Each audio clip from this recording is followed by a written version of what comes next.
जी नमस्कार।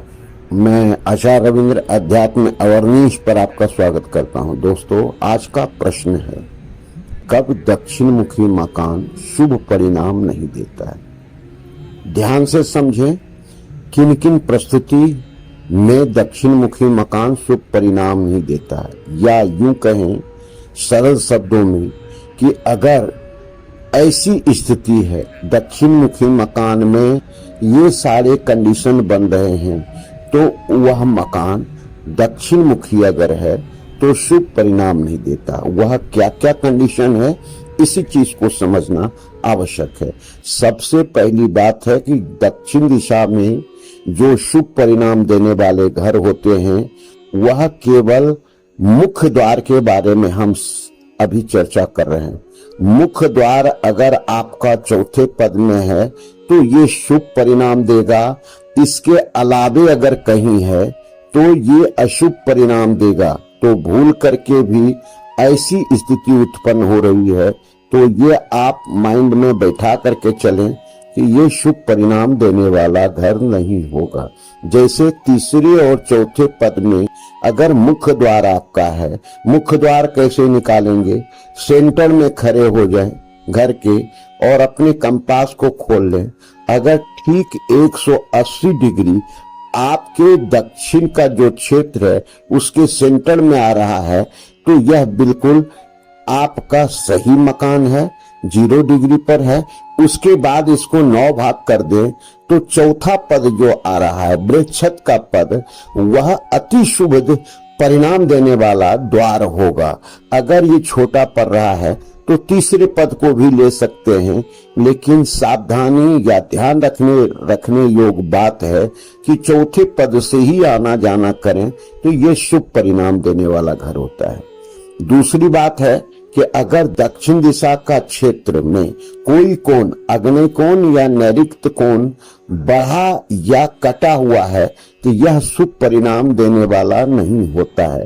तो ध्यान दें कि ऐसा अगर आपके घर में है तो इसका ट्रीटमेंट करवाएं, नहीं तो ये शुभ परिणाम आपको नहीं देगा।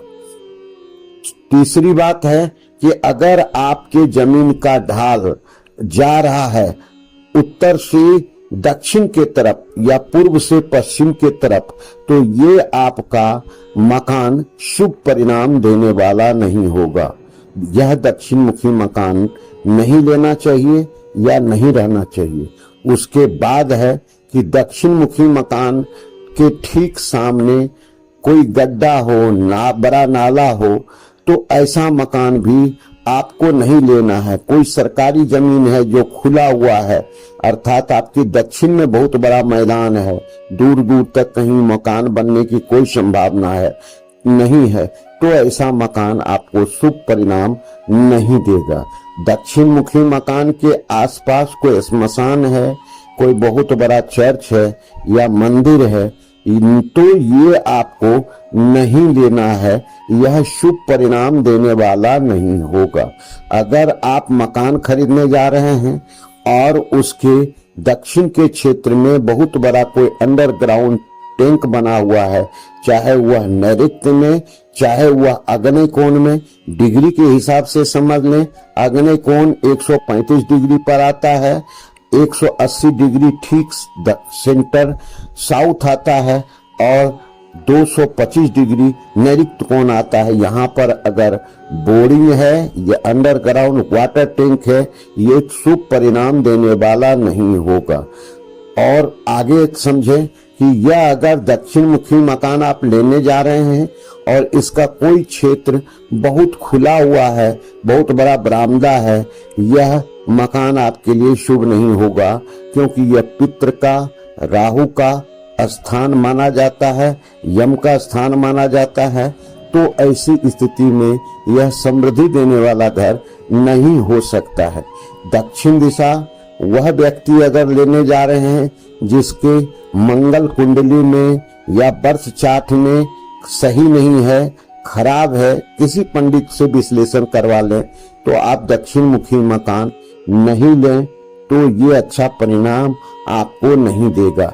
दक्षिण मुखी मकान लेने जा रहे हैं, अगर उत्तर में या पूर्व में पूरा पैक है ऊंची इमारत बनी हुई है या आपका ही घर उधर ऊंचा है, सीढ़ी है, कबाड़ रूम है, टॉयलेट है, किचन है, तो ऐसा मकान शुभ नहीं देने वाला है, शुभता नहीं रहेगी, अच्छा परिणाम देने वाला नहीं है।